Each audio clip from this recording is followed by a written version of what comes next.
Ngayong oras nga ay susunduin ko si Sarah sa kanyang school. Hello everyone! Kudimor ka alimal! For today's video nga ay papunta na nga ako mga jay sa school ni Sarah. Medyo makulimlim nga ang panahon pero hindi naman umuulan. Dito na nga lang ako dumaan sa tulay na ito dahil ito kasi ang pinakamadaling daanan dahil may 15 minutes lang tayo mga jay para makarating sa school ni Sarah. Napaka-stricto nga ng school nila pagdating sa paghatid, pagkaon ng mga bata.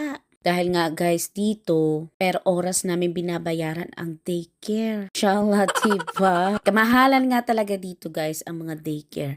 So wala naman tayong magawa. Kailangan ko na kasi isend talaga si Sarah sa kanyang school. Pansin ko nga ang hahaba na ng mga damo dini. At pinagdalhan ko nga ng inumin at pagkain itong si Sarah. Ina rin itong cover in case na umulan nga ngayong araw. Napaka-unpredictable nga ng weather dito sa The Netherlands. Dahil mami ako ni Sarah ay always ready.